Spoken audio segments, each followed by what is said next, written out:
Hello guys, आज की इस वीडियो के अंदर हम लोग कॉन्स्टिट्यूशन क्यों है और कैसे बना इसके बारे में बातें करने वाले हैं।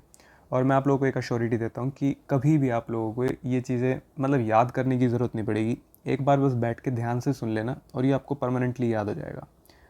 रिवीजन की भी ज़रूरत नहीं पड़ेगी, बस आपको ना शो ऑफ करना है कि आप लोगों को क्या चीज़ें पता है अपने कॉन्स्टिट्यूशन के बारे में।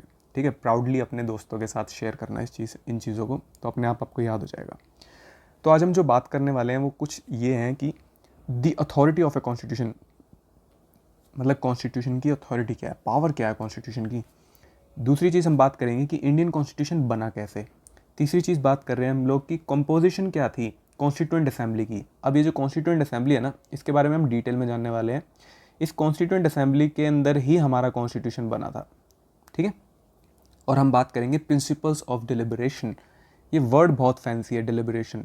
वैसे इस बात का ज़रा सा ये मीनिंग है कि जो माइंडसेट क्या था उन लोगों का जिन लोगों ने हमारा कॉन्स्टिट्यूशन बनाया था, मतलब कि क्या चीज़ें अपने दिमाग में रख के उन्होंने कॉन्स्टिट्यूशन को बनाया था। ठीक है, और फिर हम बात करते हैं कि इनहेरिटेंस ऑफ नेशनलिस्ट मूवमेंट, मतलब कि नेशनलिस्ट मूवमेंट से हमने क्या क्या चीज़ें ली थी।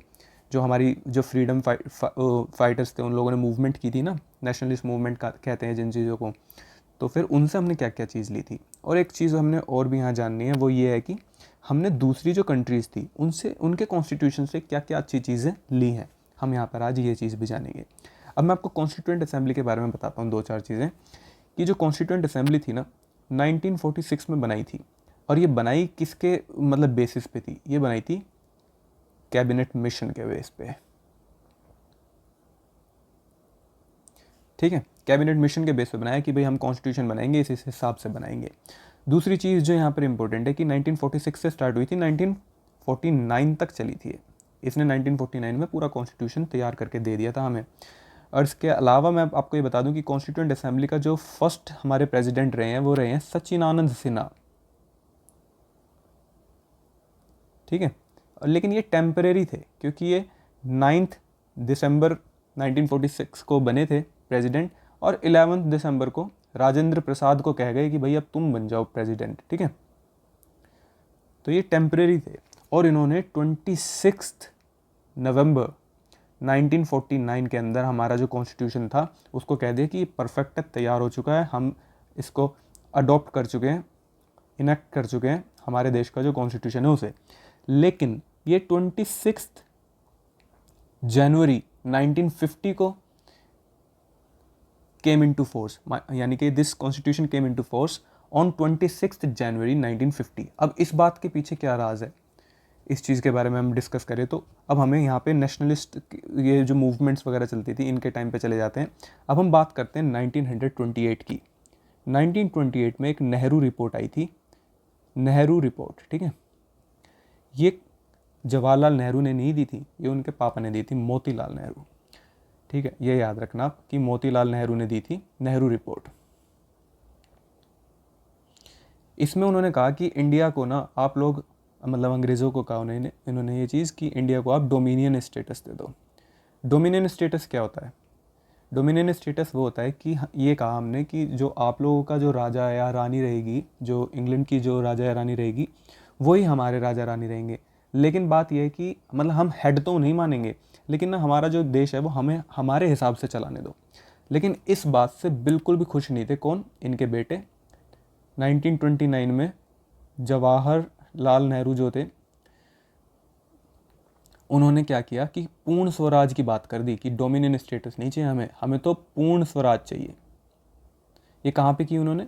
ये लाहौर सेशन में की। अब जो इंडियन नेशनल कांग्रेस था ना, हर साल एक सेशन करता था दिसंबर के अंदर, मतलब कि कई सारे लोग आते थे उसके अंदर और डिस्कस करते थे चीज़ें कि भाई कैसे कैसे हम अपने देश को आज़ाद कराने वाले हैं। तो उन्होंने 1929 में कहा कि हमें तो पूर्ण स्वराज चाहिए, हमें डोमिनियन स्टेटस से पेट नहीं भरेगा हमारा, हमें तो पूर्ण स्वराज चाहिए, पूरी आज़ादी चाहिए।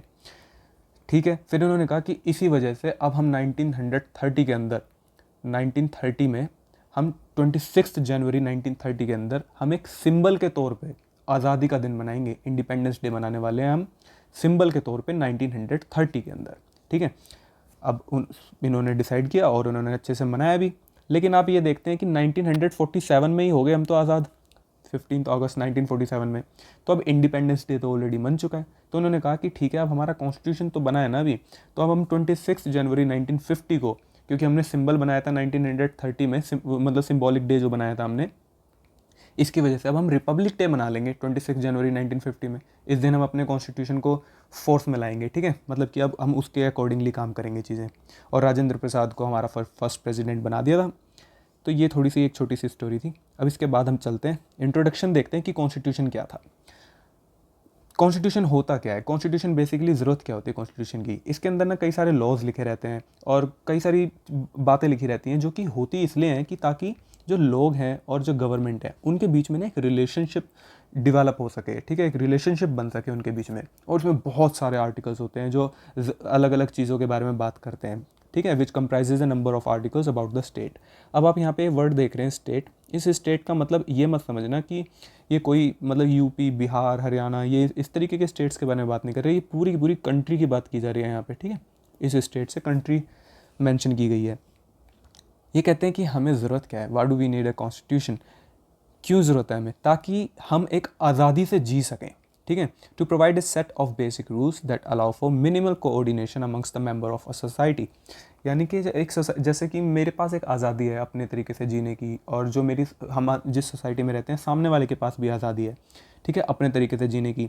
और कुछ गवर्नमेंट्स के ऊपर भी जो कॉन्स्टिट्यूशन है ना, वो लगाम रखता है कि गवर्नमेंट कुछ इस तरीके के लॉज ना निकाल दे कि लोगों को बड़ी परेशानियाँ हो जाए उससे। और साथ ही साथ एक इंडिविजुअल की जो आइडेंटिटी है, शख्सियत जो है, वो अपना अच्छे से ग्रो कर सके।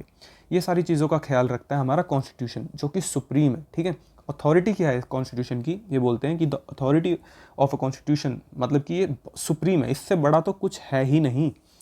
अब हम बात करते हैं मोड ऑफ प्रोमलगेशन।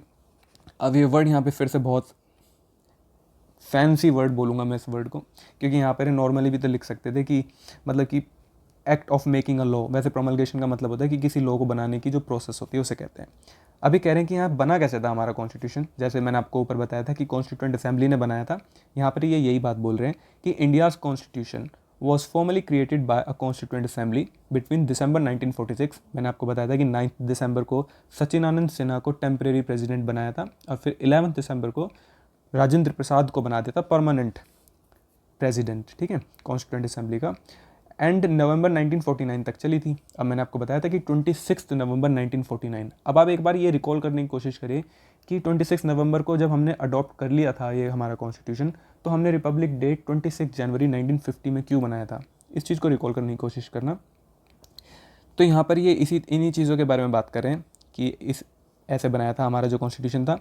अब हम बात करते हैं the substantive provisions of a constitution, मतलब कि क्या प्रोविजंस थे, ऐसे कि खास चीज़ें क्या थी जो थी इसके बारे में। It is the hallmark of a successful constitution that it gives everyone in society some reason to go along with its provisions. ये कहते हैं कि एक तरह से ना ये सक्सेसफुल कॉन्स्टिट्यूशन की पहचान है, हॉलमार्क है, क्योंकि ये हर किसी इंसान को ना एक ऐसा एहसास देता है कि तुम्हारा सबसे जो अच्छा दोस्त है ना, जो सबसे ज़्यादा ख्याल रखने वाला है, वो तुम्हारा कॉन्स्टिट्यूशन ही रखने वाला है, क्योंकि उसमें तुम्हारी पूरी की पूरी आज़ादी के बारे में पूरा डिस्कशन किया हुआ है, तुम्हारा सोचा गया है तुम्हारे बारे में अच्छे तरीके से। तो यहाँ पे बोल रहे हैं कि any group feels their identity is being stifled. Stifled का मतलब होता है कि गला घोटना किसी का। अगर किसी को लगता है कि भाई तुम्हारी तो जो आइडेंटिटी है वो घट रही है या मर रही है, ख़त्म हो रही है, they will have no reason to abide by the constitution. तो कह रहे हैं कि फिर उनके पास तो कोई वजह ही नहीं होगी कि वो कॉन्स्टिट्यूशन को फॉलो करेंगे। तो इसलिए हर किसी का बहुत अच्छे से ख्याल रखा गया है कॉन्स्टिट्यूशन के अंदर, हर किसी इंसान का, ठीक है। तो ये कह रहे हैं कि फिर ठीक है, तो ये लोग बाकी यही बातें करें कि no constitution by itself achieves perfect justice but it has to convince people that it provides the framework for pursuing basic justice. ये कह रहे हैं कि कॉन्स्टिट्यूशन अकेला सिर्फ सबको जस्टिस नहीं दे सकता, लेकिन ये एक रास्ता दे देता है, फ्रेमवर्क तैयार कर देता है जिससे हर इंसान जस्टिस पा सकता है, ठीक है। अब हम बात करते हैं कि बैलेंस्ड इंस्टीट्यूशनल डिज़ाइन। ये यहाँ पर बात करें कि constitutions are often subverted not by the people but by small groups who wish to enhance their own power। कहने की कॉन्स्टिट्यूशंस कई बार ना इस तरीके से बनाए जाते थे कि कुछ जो ग्रुप ऑफ पीपल होते थे, कि कुछ अमीर लोग हैं तो वो लोग अपने हिसाब से कॉन्स्टिट्यूशन बना देते थे, इस तरीके से बना लेते थे लोग, तो मतलब अपने खुद के फ़ायदे के लिए। तो ऐसे कॉन्स्टिट्यूशंस हैं, लेकिन जो इंडियन कॉन्स्टिट्यूशन है ना, वो जो उसकी जो पावर्स हैं वो डिवाइडेड है। किस किस चीज़ों में डिवाइडेड है, आप यहाँ पे देखिए कि जो हमारी पावर्स हैं वो हैं लेजिस्लेचर में डिवाइडेड हैं, एग्जीक्यूटिव में डिवाइडेड हैं, जुडिशरी में डिवाइडेड हैं, और कुछ इंडिपेंडेंट स्टैट्यूटरी बॉडीज़ भी हैं जैसे कि इलेक्शन कमीशन। इनके बीच में हमने पावर्स को अच्छे तरीके से डिवाइड किया हुआ है ताकि बैलेंस रहे, कोई बंदा मतलब एकदम से एक्सट्रीम पावरफुल ना बन जाए, ठीक है। सक्सेसफुल कॉन्स्टिट्यूशंस जो होते हैं वो मतलब कि एक right balance between preserving core values मैं बताता हूँ आपको क्या होती हैं, और adapting them to new circumstances. Core values वो होती हैं जैसे कि हमारा जो देश है वो एक सेक्युलर कंट्री है, तो ये हमारी कोर वैल्यू है। लेकिन हमारे देश के अंदर आज भी हम कॉन्स्टिट्यूशन के अंदर कुछ चीज़ें ऐड करते रहते हैं जो हमें मतलब कि न्यू सर्कमस्टेंसेस में ज़रूरत है, मतलब कि आज के हालात को देख के अगर किसी चीज़ की ज़रूरत पड़ती है तो हम उन चीज़ों को ऐड ऑन करते रहते हैं अपने कॉन्स्टिट्यूशन के अंदर, लेकिन उसकी कोर वैल्यू को नहीं छेड़ते। जो हमारे बेसिक जो चीज़ें हैं, मतलब कि सबको इक्वालिटी रखनी है हमें, फ्रेटर्निटी रखनी है हमें, ठीक है, फंडामेंटल राइट्स भी देने हैं हमें, तो इन सब चीज़ों को मतलब छेड़छाड़ नहीं करते, ये हमारी कोर वैल्यूज़ हैं कुछ। तो ये बात करें यहाँ पे कि जो इंडियन कॉन्स्टिट्यूशन है ना, इसलिए उसको एक लिविंग डॉक्यूमेंट कहा जाता है। अब लिविंग डॉक्यूमेंट क्यों? अगर मान लो इसके अंदर अभी भी चेंजेस हो रहे हैं तो इसका मतलब ये अभी भी ग्रो हो रहा है। अब जब तक ये ग्रो होता रहेगा तब तक ये लिविंग रहेगा एक तरह से डॉक्यूमेंट, राइट। तो ठीक है, यहाँ पर एक अच्छा बैलेंस है among all institutions Indian constitution के अंदर। आप ये दो चार चीज़ें याद रख सकते हैं। How was the Indian constitution made, बना कैसे था? अब दोबारा से इन्होंने वो बात करी है, चलो देखते हैं क्या कहते हैं। In 1935 the Indian National Congress for the first time officially demanded a constituent assembly to frame the constitution of India. तो ठीक है, कॉन्स्टिट्यूएंट असेंबली बनाई गई, किसके अंडर बनाई थी? मैंने आपको पहले ऊपर बताया था कि ये किसके हिसाब से बनाई गई थी, जो कैबिनेट मिशन आया था, ठीक है। जो हमारी कॉन्स्टिट्यूएंट असेंबली बनेगी वो कैबिनेट मिशन के अकॉर्डिंग बनेगी 1946 में। पर पहली बार जो इंडियन नेशनल कांग्रेस ने इसका ऑफिशियली डिमांड की थी वो 1935 में की थी।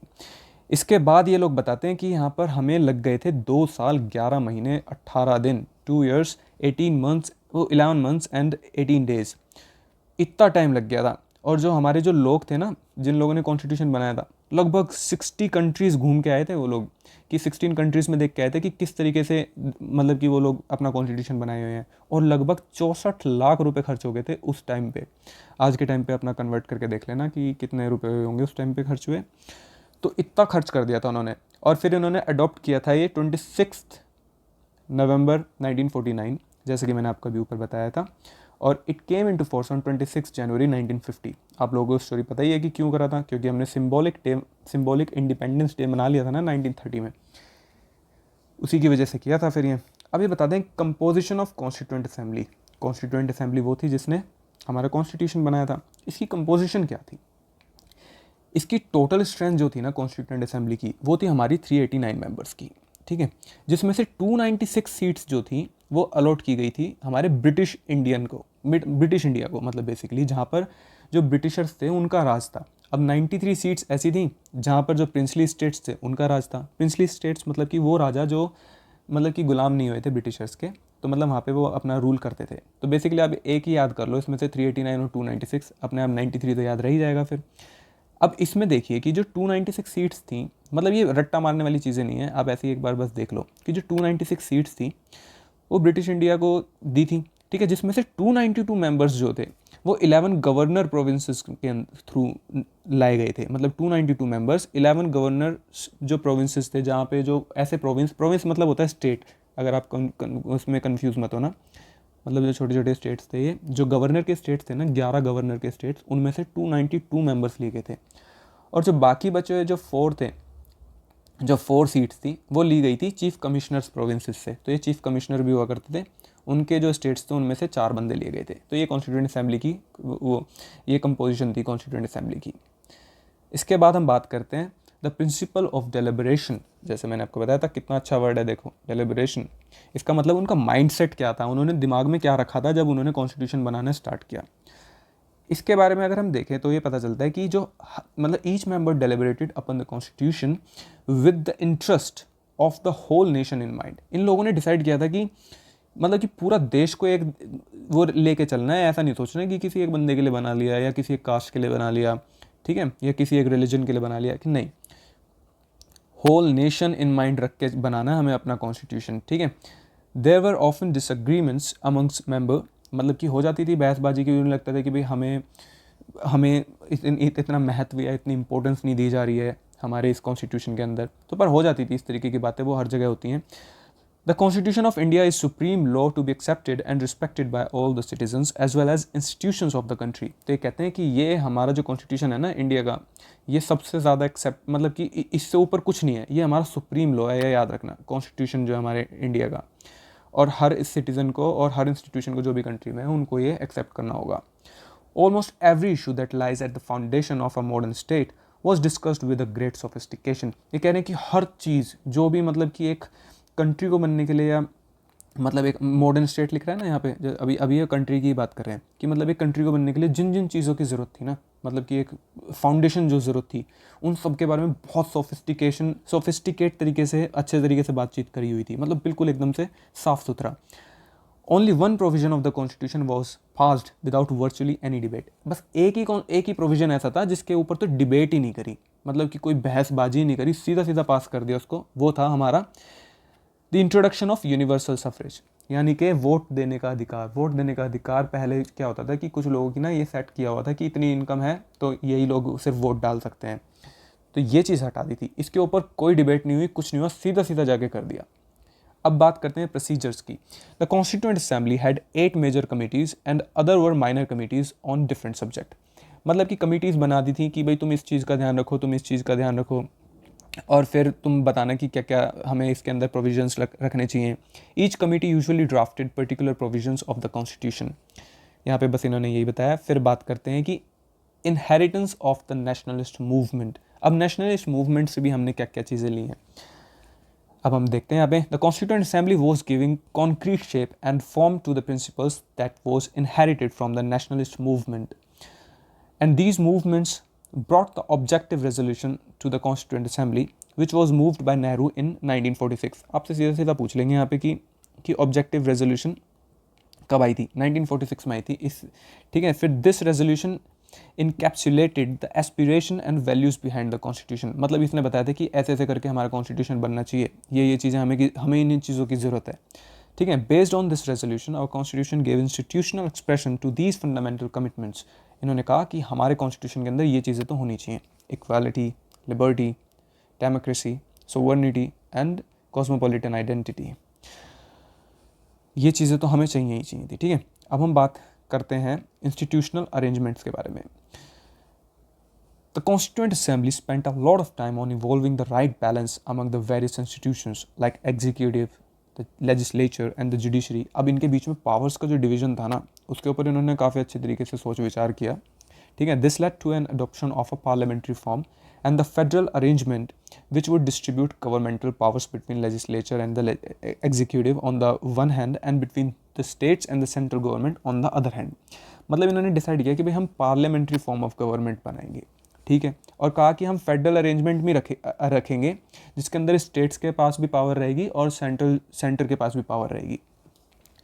जो फेडरल अरेंजमेंट होती है ना, जैसे ये यूएस में होती है बेसिकली, तो वहाँ पे क्या होता है कि अलग अलग स्टेट्स हैं ना, उनका अलग अलग कॉन्स्टिट्यूशन है, तो वहाँ पे उनके पास अलग अलग पावर्स हैं।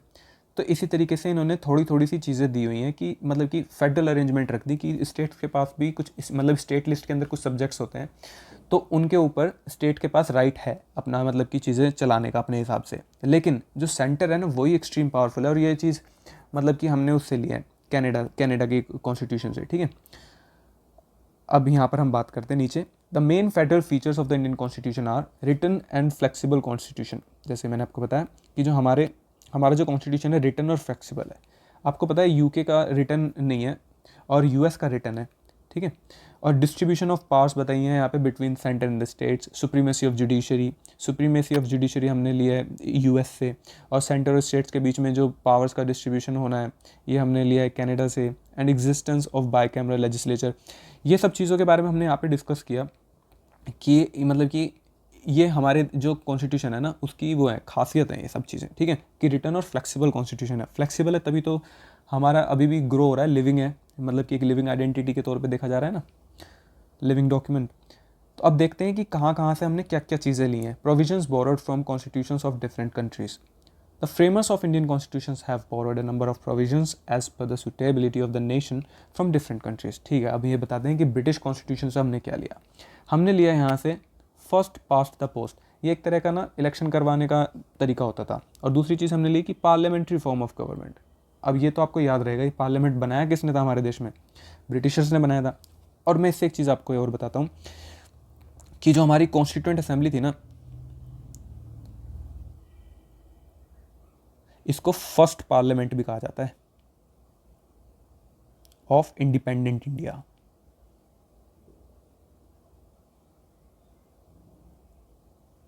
ठीक है। और पार्लियामेंट्री फॉर्म ऑफ गवर्नमेंट हमने ब्रिटिशर्स से ली थी, ब्रिटिश कॉन्स्टिट्यूशन से। और जो ये हमारा आइडिया था of the rule of law, ये भी हमने उनसे लिया, ब्रिटिशर्स से। इंस्टीट्यूशन ऑफ स्पीकर, ये भी हमने ब्रिटिशर्स से लिया, और उसके रोल्स भी, मतलब बेसिकली पार्लियामेंट से रिलेटेड ज़्यादातर चीज़ें हमने उधर से ही ली। लॉ मेकिंग प्रोसीजर भी, क्योंकि इन्हीं लोगों ने तो हमारे यहाँ लॉ मेकिंग स्टार्ट की थी। आज तक भी हम बहुत सारे लॉज ऐसे हैं जो ब्रिटिशर्स के ही फॉलो कर रहे हैं, जहाँ पे इम्प्रूवमेंट की नीड है। ठीक है। अब हम देखते हैं कि हमने यूएस से क्या लिया। हमने यहाँ से लिया फंडामेंटल राइट्स, कि इनके यहाँ के लोग बहुत आज़ाद हैं। ठीक है। इनके यहाँ तो फंडामेंटल राइट्स, इसलिए हमने देखा कि ये तो बहुत आज़ादी से जीते हैं लोग, तो हमें भी इतना ही आज़ाद होना चाहिए। तो हमने फंडामेंटल राइट्स ले लिए यहाँ से। हमने ले लिया कि इनके यहाँ सुप्रीम कोर्ट जो है ना वो बहुत पावरफुल है, कि पावर ऑफ जुडिशियल रिव्यू, तो हमने जुडिशियल रिव्यू की चीज़ें यहाँ से ले ली। और इंडिपेंडेंस ऑफ जुडिशरी, अब जब जुडिशरी इंडिपेंडेंट होगी तभी तो पावरफुल होगी, अगर वो किसी की गुलाम होगी तो वो कैसे पावरफुल होगी? सही बात है ना। अब हमने कैनेडियन कॉन्स्टिट्यूशन से क्या क्या चीज़ ली? हमने ली यहाँ से quasi federal form of government. Quasi federal क्यों है भाई हमारी? हम normal federal form of government क्यों नहीं है हमारी इंडिया की? इसकी वजह यह है कि हमने ना सेंटर को ज़्यादा पावर दी हुई है, और मतलब कि सेंटर और स्टेट के अंदर पावर को डिवाइड किया हुआ है इस तरीके से, और सेंटर को थोड़ा ज़्यादा पावर किया हुआ है। ठीक है। स्ट्रॉन्ग सेंट्रल गवर्नमेंट है हमारे देश में। अमेरिका की तरह नहीं है कि सेंटर अलग चल रहा है और जो उसके फेडरल स्टेट्स हैं वो अलग चल रहे हैं। जो यह आइडिया ऑफ रेजिडुअल पावर्स ऐसे पावर्स जो कि मतलब कि एक मतलब कि उसमें नहीं है, स्टेट ना तो स्टेट लिस्ट में है ना वो हमारी यूनियन लिस्ट में है। तो इस तरीके की जो पावर्स हैं उसके बारे में जो डिस्कशन वगैरह है वो हमने कैनेडियन कॉन्स्टिट्यूशन से लिया है। वैसे इसके पास सेंटर के पास पावर होती है, ये जो रेजिडरी पावर्स होती हैं। फ्रेंच कॉन्स्टिट्यूशन से क्या लिया हमने फ्रेंच रेवोल्यूशन देख के हमने लिया कि भाई लिबर्टी चाहिए, इक्वालिटी चाहिए और फ्रेटर्निटी चाहिए। लिबर्टी मतलब आज़ादी, इक्वालिटी मतलब कि सब लोग इक्वल होंगे, फ्रेटर्निटी मतलब कि दोस्ताना भाईचारा। आयरिश कॉन्स्टिट्यूशन से हमने लिया directive principles of state policy. ये जो मतलब कि अब कभी कोई अगर गवर्नमेंट है कोई लॉ बनाती है तो उसको ये चीज़ें ध्यान रख के बनाना चाहिए कि डायरेक्ट मतलब जो डीपीएसपी है, directive principles of state policy है, वो इनका उल्लंघन ना करे। ठीक है। और ये नॉन फोर्सेबल होते हैं, अगर कर देती है वो, अगर मतलब कि गवर्नमेंट बना देती है ऐसे लॉज की जो नॉन मतलब कि हम जा नहीं सकते सुप्रीम कोर्ट में अगर कोई इसका उल्लंघन कर रही है गवर्नमेंट। लेकिन अगर फंडामेंटल राइट आपके कोई ख़राब कर रहा है ना तो आप डायरेक्ट सुप्रीम कोर्ट तक में भी जा सकते हैं। ठीक है। तो क्योंकि वो फोर्सेबल है, फोर्सेबल।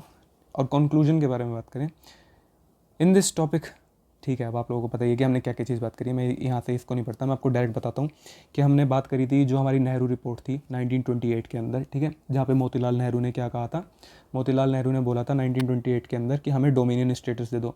अब 1929 में उनके बेटे ने कहा कि नहीं, हमें तो पूर्ण स्वराज दे दो, हमें तो पूर्ण स्वराज दे दो। और उसके बाद फिर उन्होंने 1930 में क्या बनाया? एक इंडिपेंडेंस डे बना लिया सिम्बॉलिक। ठीक है। उसके बाद जो हमारा 1946 के अंदर क्या बना? कैबिनेट कॉन्स्टिट्यूएंट असेंबली बनी हमारी, जो कैबिनेट मिशन के ऊपर बेस्ड है। ठीक है।